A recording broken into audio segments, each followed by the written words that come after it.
ನಮಸ್ಕಾರ, ನೀವು ನೋಡ್ತಾ ಇದ್ದೀರಾ ಸುದ್ದಿ ವಿಚಾರ. ನಾನು ನಿಮ್ಮ ಚೇತನ್. ವೀಕ್ಷಕರೇ, ಪ್ರತಿಯೊಂದು ಹಾಸ್ಟೆಲ್ ಒಂದಲ್ಲ ಒಂದು ಸಮಸ್ಯೆಗಳು ನಾವು ನೋಡ್ತಾ ಹೋಗ್ತೀವಿ. ಹಾಸ್ಟೆಲ್ಗಳಲ್ಲಿ ಆ ಸಮಸ್ಯೆ ಇದೆ, ಊಟದ ಸಮಸ್ಯೆ ಇದೆ, ಅಥವಾ ಅಲ್ಲಿ ನಿರ್ವಹಣೆ ಸರಿಯಾಗಿಲ್ಲ, ಸ್ವಚ್ಛತೆ ಇಲ್ಲ, ಅಥವಾ ಅವ್ರಿಗೆ ಇನ್ನೊಂದೇನೋ ಸಮಸ್ಯೆ, ಮೂಲಭೂತ ಸೌಕರ್ಯಗಳಿಲ್ಲ ಅಂತ ಒಂದು ಹಾಸ್ಟೆಲ್ಗಳ ಕೇಳ್ತಾ ಇರ್ತೀವಿ. ಅಂಥದ್ದೇ ಒಂದು ಹಾಸ್ಟೆಲ್ ಸಮಸ್ಯೆಯ ಬಗ್ಗೆ ನಿಮ್ದು ಹೇಳ್ತಾ ಹೋಗ್ತೀನಿ.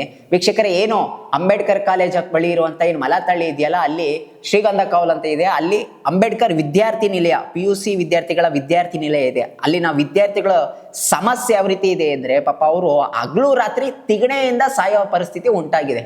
ನಾವು ದೃಶ್ಯದಲ್ಲಿ ನೋಡ್ಬೋದು, ಅವ್ರಿರುವಂಥ ಹಾಸಿಗೆ ಸುತ್ತಲೂ ತಿಗಣೆ ಪಿತಿ ಹರಿತಿದೆ. ಮತ್ತೆ ಅವ್ರು ತಿನ್ನೋ ಊಟದಲ್ಲೂ ಸಹ ತಿಗಣೆನೇ. ಅವ್ರ ವಿದ್ಯಾರ್ಥಿಗಳು ಪಾಪ PUC ಪರೀಕ್ಷೆದ ಒಬ್ಬ ಅನಾಮಿಕ ವಿದ್ಯಾರ್ಥಿ ಹೇಳ್ತೇನೆ, ನಮಗೆ ಹಗಲು ಅನ್ನಂಗಿಲ್ಲ, ರಾತ್ರಿ ಅನ್ನಂಗಿಲ್ಲ ಸರ್, ಈ ತಿಗಣೆಯಿಂದನೇ ನಮ್ಮ ಸಮಸ್ಯೆ ಸರ್. ಯಾವ ರೀತಿ ಎಕ್ಸಾಮ್ ಓದ್ಕೊಳ್ಬೋದು ಸರ್ ಈ ರೀತಿಯ. ಮತ್ತೆ ನಾವೇನಾದ್ರೂ ಊಟ ನಾವು ಮಾಡ್ತೀವಿ, ರೂಮ್ಗೆ ತಾವ ತಿಂತೀವಿ ಅಂದ್ರೆ ಸರ್, ಅದ್ರಲ್ಲೂ ಸಹ ತಿಗಣೆಗಳು ಹರ್ಕೊಂಬರ್ತವೆ ಅಂತ ಅನ್ನೋ ದೃಶ್ಯದಲ್ಲಿ ನೋಡ್ಬೋದು. ಅದ್ರಲ್ಲಿ ತಿಗಣೆ ಹೆಂಗ್ ಪಿತಿ ಅಂತಿದೆ ಅಂತ.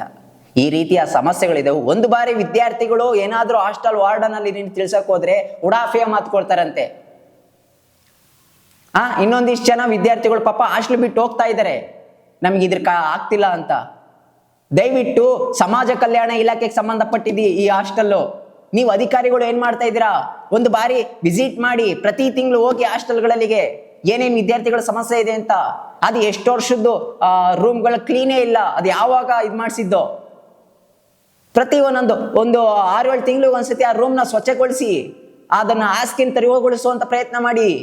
ವಿದ್ಯಾರ್ಥಿಗಳು ಏನಾಗಿದೆ ಏನು ಅಂತ ಒಂದ್ಸತಿ ಬಂದು ಕೇಳಿ, ಅವ್ರ ಸಮಸ್ಯೆ ಆಲಿಸಿ. ಸರ್ಕಾರ ಸಂಬಳ ಕೊಡುತ್ತೆ, ಈಸ್ಕೊಂಡು ನಿಮ್ಮ ಪಾಡಿಗೆ ನೀವು ಹೋಗುವಂಥದ್ದಲ್ಲ.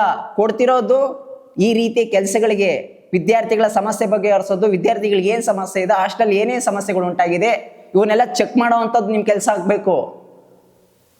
ಬಂದ ಪುಟ್ಟ ಓದ ಪುಟ್ಟ ಅನ್ನೋದೇ ಅಷ್ಟೇನೆ ನಿಮ್ಮ ಅಧಿಕಾರಿಗಳ ಕೆಲಸ. ದಯವಿಟ್ಟು ಅಲ್ಲಿ ಏನು ಮಲತಳ್ಳಿಯಲ್ಲಿರುವಂತಹ ವಿದ್ಯಾರ್ಥಿ ನಿಲಯ, ದಯವಿಟ್ಟು ಅಲ್ಲಿ ಗಮನ ಹರಿಸ್ಬೇಕು. ಸರ್ಕಾರ ಇದ್ರ ಬಗ್ಗೆ ಗಮನ ಹರಿಸ್ಬೇಕು. ವಿದ್ಯಾರ್ಥಿಗಳು ಪಾಪ ಅವ್ರಿಗೆ ಎಕ್ಸಾಮ್ PU ಪರೀಕ್ಷೆ ಇರೋದ್ರಿಂದ ಪಾಪ ಹಗಲು ರಾತ್ರಿ ನಂಗೆ ತಿಗಣೆ ಕೈಲಿ ಕಚ್ಚಿಸ್ಕೊಂಡು ಸಾಯುವಂಥ ಪರಿಸ್ಥಿತಿ ಉಂಟಾಗಿದೆ ಅವ್ರದ್ದು.